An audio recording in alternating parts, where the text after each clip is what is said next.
Okay, let's jump right in. We're looking at three huge stories hitting the Indian economy, and on the surface, they seem totally unrelated, but they are absolutely on a collision course, and you're going to want to stick around because we're going to show you how they're merging into one perfect economic storm. So first up, in January 2026, we've got this major new policy kicking in. India is expanding its carbon credit trading scheme. Basically, it's a cap-and-trade system. If you're a company and you pollute less, you can sell your extra carbon allowance to companies that pollute more. And here's the kicker. It's about to cover huge industries like textiles and chemicals for the very first time. Right. And at the exact same time, a corporate giant is hitting the brakes. We're talking about Hindustan Unilever. Now, you have to understand, HUL is what we call a bellwether. Its health kind of reflects the health of the entire economy, and they're reporting flat volume growth. That's a huge red flag that people just aren't buying as much soap, shampoo, the everyday stuff. And then there's the third piece of this puzzle, a massive threat from overseas. The US is basically warning India that it's getting ready to slap on some huge new tariffs. This could seriously cripple some of India's most important export industries. So you've got a climate law, a consumer slowdown, and a trade war. What on earth could possibly connect all three? Well, we found three really surprising connections, and you are not going to believe this first one. So connection number one brings us to something that affects pretty much everyone every single day, the clothes you're wearing right now. That's right, India's textile industry is this massive engine. It employs tons of people, it's a critical exporter, and suddenly it's caught right in the middle of this thing, getting squeezed from two opposite directions at the same time. And this slide just lays it out so perfectly. This is that double whammy we're talking about. From inside India, these textile companies are dealing with new costs because of the climate policy.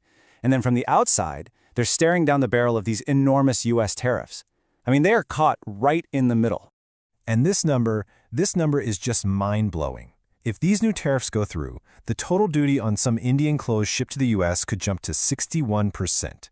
At that point, you're not just uncompetitive, you're basically out of the game. It's game over for that market. And that leads us perfectly to our second connection, which is this really fascinating contradiction in policy. It's like a story of a gentle carrot being offered at home while this brutal stick is being waved from abroad. Okay, so here's the carrot. It's how India's new climate policy is actually designed. An analysis from CEW shows it's supposed to be a gentle push. The government is basically saying, hey, if you get this new energy-efficient tech to comply with the rules, you'll actually save money. It's decarbonization that pays for itself. A classic carrot approach. But, and this is a huge but, while the policy at home is a gentle nudge, the global pressure is a sledgehammer. That's the stick. The experts are really clear on this. The US tariffs, not gentle. They will absolutely crush the already slim profit margins of the exact same companies. It's a complete policy clash playing out in real time. All right, our final connection brings this whole thing full circle. We're going back to that slowing corporate giant, and we're going to see how all these pressures could ripple out across the entire Indian economy. So, check out this timeline. Just a few years back, Whole was posting amazing double-digit growth. Now, it's totally flat. And this matters so much, because when people at home aren't buying, what do companies do? They look to exports to grow. It's their safety net. But in this perfect storm, that very escape route is being slammed shut by those tariffs. And this is the part you won't hear about in most reports. Right now, analysts are talking about monsoons, rural demand, but they're not yet pricing in this triple threat: new climate costs, a tariff war, and a weak consumer hitting all at once. It really suggests there could be a lot more economic pain hiding just under the surface. So, after all that, what's the big takeaway? Is this perfect storm a massive, flashing warning sign for the Indian economy, or is there somehow a huge opportunity buried in all this chaos? And this chart just lays out the debate perfectly. On one side, you have this huge opportunity. The CEW report shows the climate policy could lead to massive cost savings. I mean, the cement sector alone could save $875 million. This could really spark a profitable green transition. A spark, maybe, but look at the other side. You had this screaming warning from the GTRI report, a potential $49.6 billion hit to exports. That's a massive immediate threat that could literally wipe out companies long before they ever see a dime of those green savings. So you're facing this huge clash between a long-term opportunity and a really scary short-term threat. What can actually be done? What's the way out of this? Well, the Global Trade Research Initiative has laid out a pretty clear game plan. They're saying, look, you need to bring back financial support for exporters, you need to aggressively find new markets away from the US, like Europe and the Gulf, and you need to help smaller companies band together to compete. These are real, concrete steps to try and navigate the storm. Which really leaves us with the ultimate question. Do all these pressures combined create this pressure cooker that forces Indian industry to get tougher, more innovative, and greener? Or is it just too much, too fast? Is the whole thing just going to boil over? That is the billion-dollar question we all need to be watching. Okay, let's jump right in. Right now, one of the most incredible industrial transformations on the entire planet is happening in India. Seriously. It's this amazing story about building a massive economic future while trying to clean up its environmental act at the very same time. You know, it's a high-wire act of historic proportions, and we're going to break down exactly how they're trying to pull it off. And just to get a sense of the sheer scale of this ambition, just look at this number. India's chemical industry alone is aiming to become a $1 trillion behemoth by 2040. That's a four-fold jump from where it is today. And look, this isn't just growth, it's an explosive expansion across steel, cement, textiles, you name it. But with that kind of growth comes a huge, huge challenge. And this slide really gets to the absolute heart of the matter. On one side, you have this massive goal, become an industrial superpower. But on the other, there's the catch. India has made some really serious climate promises to the rest of the world. So that leads to the crucial question, right? How can you possibly fuel a manufacturing boom which, let's be honest, traditionally means more pollution, while promising to clean up the air? So let's start with that first piece of the puzzle, the carbon challenge. And it's exactly what it sounds like. This isn't just some environmental issue on the side. No, this is a massive economic and geopolitical balancing act with incredibly high stakes, not just for India, but for the whole world. You see, the pressure is coming from all sides. Internally, India has pledged to hit net zero emissions by 2070. But way sooner than that, by 2030, it plans to slash its carbon intensity. That's just the amount of CO2 it emits for every bit of economic growth, and they want to cut that by 45%. And then you've got the external pressure. You've got these global policies like the EU's carbon border tax, which is basically going to tax imports based on their carbon footprint. The message is crystal clear. If India doesn't put a price on its own carbon, Europe's going to do it for them. So that brings us right back to the billion-dollar, or you know what, maybe the trillion-dollar question. How in the world do you actually pull this off? How do you build and clean, grow, and go green all at the same time? Well, the answer seems to lie in a pretty groundbreaking new policy. So how's India tackling this head-on? Well, the answer is a policy that's designed to put a price tag on pollution itself. It's called the Carbon Credit Trading Scheme, or CCTS for short, and it's this incredibly ambitious attempt to turn being environmentally responsible into a real, hard-nosed competitive advantage. At its heart, the CCTS is a classic cap-and-trade system, and it's actually pretty simple when you break it down. The government sets a firm limit, that's the cap, on how much greenhouse gas a company can emit per product it makes. Then it lets the market, that's the trade part, work its magic. And I love this quote because it just nails the dynamic it creates. It's basically a green stock exchange. Companies that innovate and slash their emissions below the official target, they earn valuable credits. But the ones who don't, the laggards, they have to buy those credits from the leaders just to avoid penalties. To put it really simply, the polluters pay the pioneers. So that's the big idea. Now let's go inside this new carbon market and break down how it actually works, on a practical level, for the hundreds of companies that are now part of this whole system. The whole thing really breaks down into 3 clear steps. First up, the government sets a very specific emissions target for each factory. Step 2, any company that's super efficient and beats that target, well, they earn these tradable certificates. And finally, companies that miss their target have no choice. They have to go to the market and buy those certificates to make up for their shortfall. It's this constant cycle that rewards efficiency and, well, penalizes pollution. And make no mistake, this is no small experiment. The scheme is initially covering 738 industrial units across the country's most energy-hungry sectors.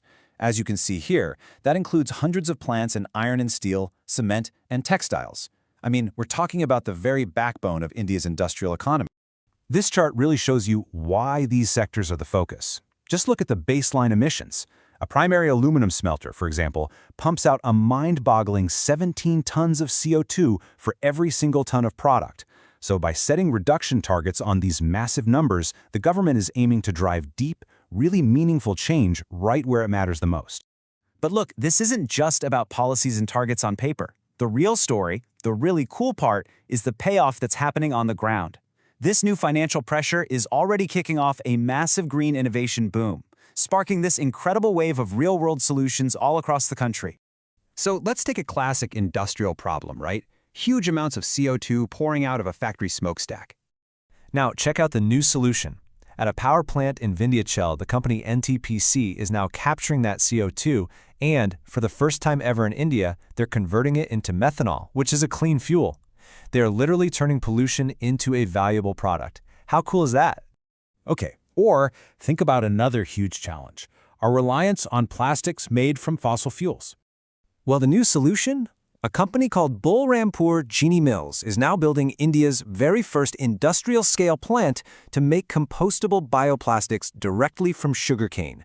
That's creating a circular, totally renewable alternative.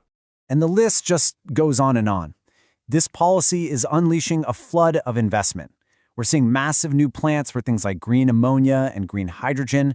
We're seeing new partnerships to create sustainable jet fuel and new research to turn agricultural waste into advanced green materials. This is the economic engine of the CCTS at work, in real time. Okay, so the system is designed. The innovation's already bubbling up. That brings us to our final section. What's next for India? Let's take a look at the official roadmap. The rollout is happening as we speak. This past year was all about setting the baseline, just measuring everyone's starting point. This year, the first compliance phase kicks in, so companies are already working to meet those first reduction targets. The first verified reports are due by June 2026, and then the really crucial moment comes in October 2026. That's when the official trading of these carbon credits is set to launch. Which brings us right back to that central, powerful question. Can a nation really build its industrial future and clean it at the same time? India is betting its entire future on the answer being yes. It's a bold, it's a complex, and it's a globally significant experiment. And you can bet the whole world will be watching to see if this green stock exchange can truly power a cleaner industrial revolution. All right, let's get into this. We've got a really fascinating story from the Indian stock market today, one where the numbers are telling two completely different tales. We're talking about a company called Gokaldas Exports, and what's happening with its stock is just a classic case of some seriously conflicting signals. So this is the big question, right? This is the puzzle we're going to try and unpack. How in the world does a stock get a buy rating when its profits have basically just fallen off a cliff? It's a huge contradiction between the company's recent performance and how some people are seeing its future. And here it is. This is the number that sets off all the alarm bells. A 71.3% drop in adjusted net profit. And that's just in one quarter. You see a fall that sharp, it's enough to make any investor pretty nervous. So you gotta ask, what on earth is going on here? Okay, so to really get what's happening, we've got to dig into what actually caused this massive plunge. Because, beneath that scary headline number, there's a much more complex story playing out. Now, check this out. This is where the story gets really interesting. While the profits totally cratered, the company's revenue, it actually grew by 6%. So that tells you right away they're not struggling to sell their clothes. The problem isn't demand, it's that the cost of doing business is just suddenly eating their lunch. So it looks like a perfect storm just hit the company all at once. First, you've got this huge 50% penalty tariff from the US hitting some of their exports. Ouch. Then there's a bunch of uncertainty around a key trade deal for Africa. It's called AGOA, and that's causing order delays. On top of all that, they're spending money to open new factories. It's just a recipe for a major profit squeeze. And this chart, wow, this really shows you why those specific problems are such a big deal. The US and Africa are not minor markets for Gokaldas. I mean, look at that. Together, they make up over 90% of the company's sales.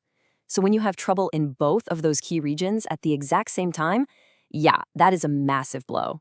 So, okay, we've got a company facing some pretty serious headwinds. And yet, even with these alarming numbers, some analysts are still slapping a buy rating on the stock. And this is where we see two totally different ways of looking at the very same company. And here's where the story just splits right in two. You have two different analysts, both saying buy, but for completely different reasons and with wildly different price targets. One is taking the fundamental view, right? They're looking at the long-term health, the strategy, and they set this really high target of 1,140 rupees. But the other is taking a technical view, just looking at short-term stock chart patterns, and they set a much lower target of 645. It's kind of like the difference between looking at the sky through a telescope versus a microscope. So the fundamental argument, which this quote sums up perfectly, is basically saying, hey, ignore the noise of this one bad quarter. They're betting that the company's big picture strategy, to expand, grab more market share, and cash in on future trade deals, is gonna win out in the end. They see all these current problems as just temporary bumps in the road. Now, just as investors were trying to wrap their heads around all of this, a major regulatory shift appeared on the horizon. And this adds a whole new layer of complexity for pretty much the entire industry.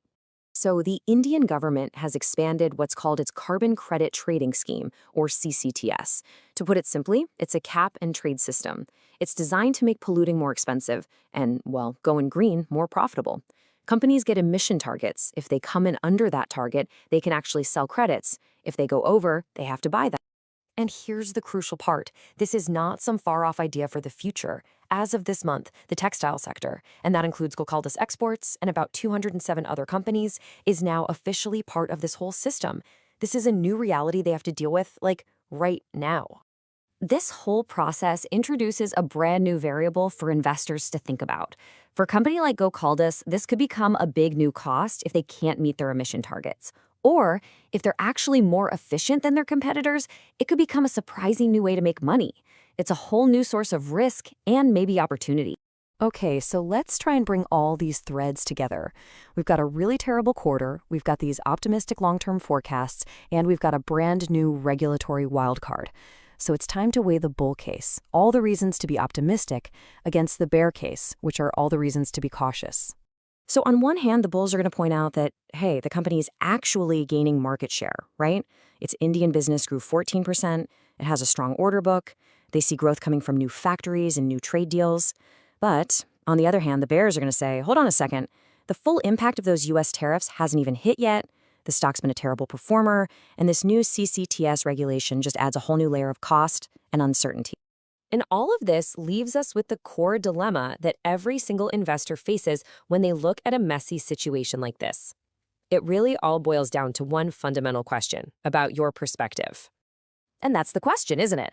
There's no easy answer here, and it perfectly captures the contradiction at the heart of Gokaldas Exports today. Do you value the company based on its turbulent present, the 71% profit drop, the tariffs, the new rules? Or do you value it based on its potential future, the long-term strategy, the market share gains, and a possible recovery? That is the billion-rupee question.